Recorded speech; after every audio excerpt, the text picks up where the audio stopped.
ዛሬ በቤታችን ውስጥ የምናወራው ስለ ስራችን አይደለም፣ ስለ ልጆቻችን፣ ስለ ቤተሰቦቻችንም አይደለም።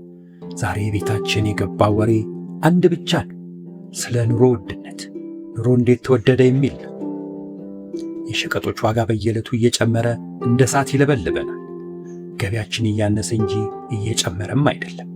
ወጥቶ ለመግባት ጭንቅ የሆነበት ዘመን፣ ውጥረትና ስጋት ብዙዎቻችንን ለጭንቀት፣ ለተስፋ መቁረጥ አልፎም ለከፋ ድብርት ዳርጎናል። ዓለም በራስ ወዳድነት ተሞልታለች። መንግሥትም ቢሆን የሕዝቡን የሲቃ ድምፅ ችላ ብሎ በሌላ አጀንዳ ተጠምዷል። እኛ ኢትዮጵያውያን መከራችንን ብቻችንን እየተጋፈጥን ያለን ይመስለናል። ነገር ግን ስማኝ፣ መንግሥት የእኛን ችግር ችግሬ ካላለ፣ ጭንቀታችን መፍትሄ ካልሆነና ምድራዊ ረዳት ካጣን አንድ የቀረን ታላቅ አማራጭ አለ። ዛሬም በሰማይ ዙፋን ላይ ሆኖ የድሆችን ጩኸት የሚሰማ አምላክ አለ። መፍትሄው ከምድራዊ ሳይሆን ወደ ፈጣሪ ዞር ማለት ብቻ ነው። መንግሥት ችላ ቢልህም እርሱ ግን ከቶ አይተውህም። ዛሬ በዚህ ቪዲዮ በኑሮ ውድነት መሃል እንዴት በፈጣሪ ረዳትነት መሻገር እንደምንችል የሚያሳይ የጽናት ምስጢሮች እንመለከታለን።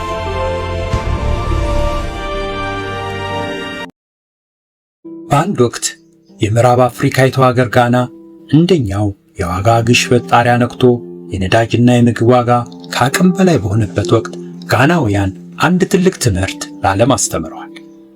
ጋናውያን የኑሮ ውድነቱን ያሸነፉት በብቸኝነት ሳይሆን በኅብረትና በአንድነት ነው። ጎረቤት ከጎረቤት ጋር፣ ዘመድ ከዘመድ ጋር በመሆን የምግብ ወጪያቸውን በጋራ መጋራት ጀመሩ። ለእኔ ብቻ የሚለውን ስሜት ትተው ማን ተራበ የሚለውን የቤተሰብ ስሜት አጠናከሩ። በከተማ የሚኖሩ ጋናውያን ሳይቀር በቤታቸው ቅጥር ግቢ ውስጥ ትናንሽ አትክልቶችን መትከል ጀመሩ። ሁሉም ከገበያ የሚለውን ልምድ በመተው ቃሪያውን፣ ቲማቲሙንና ቅጠላ ቅጠሉን በቤታቸው ማምረት ጀመሩ። ይህ በኢኮኖሚያቸው ብቻ ሳይሆን በስነ ልቦናዊ እረፍት ሰጣቸው። ከሁሉ በላይ ግን ጋናውያን ልክ እንደኛ በእምነታቸው ጠንካሮች ናቸው።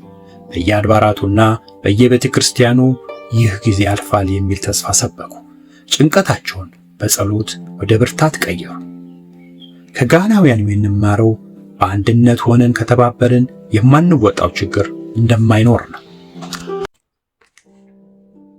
አሁን የምናየው ችግር፣ ረሃብና ጥም፣ የሰላም እጦት፣ ተስፋ መቁረጥ ሁሉ ያልፋል። ፈጣሪ ግን የራሱን ልጆች ችላ አይልም። መጽሐፍ ቅዱስ በሮሜ 8:18 ላይ እንዲህ ይላል፣ ለእኛ ይገለጽ ዘንድ ካለው ክብር ጋር ቢነጻጸር የአሁኑ ዘመን መከራ ምንም እንዳይደለ አሳስባለሁ ይለናል። አዎ፣ ዛሬ በኑሮ ውድነት፣ የገቢ ማነስ፣ በሥራ ማጣት የምትጨነቁ ጭንቀታችሁ ማንነታችሁን እንዲወስን አትፍቀዱለት። መታገስ ማለት ዝም ብሎ መቀመጥ ሳይሆን ፈጣሪ በጊዜው እንደሚሠራ አምኖ በሰላም መጠበቅ ነው።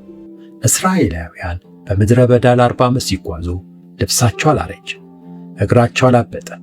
ዘዳግም 8:4 ያ ያደረገ አምላክ ዛሬም በዙፋኑ ላይ አለ።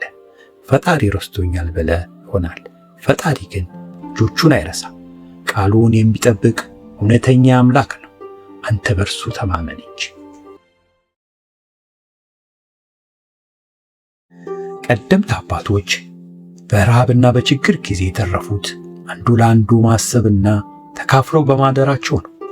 አሁን ያለንበት ወቅት የግል ኑሯችን የምናስብበት ሳይሆን በአንድነት ተሳስበን ካለን ላይ ቀንሰን ስንሰጥ፣ በፍቅር ስንኖር ነው አምላክ የሚባርከን፣ ይህንን ችግር የሚፈታልን።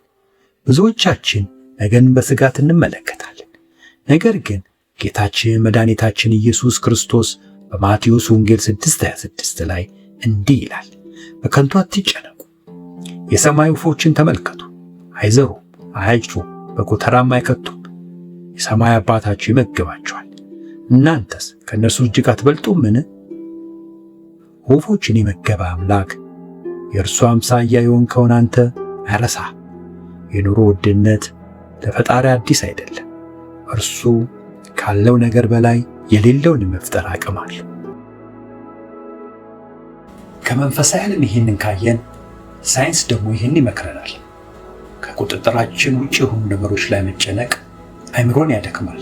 በኑሮ ውድነት ላይ ብቻ ትኩረት ካደረግን ተስፋ መቁረጥ፣ ዲፕሬሽን ውስጥ እንገባለን።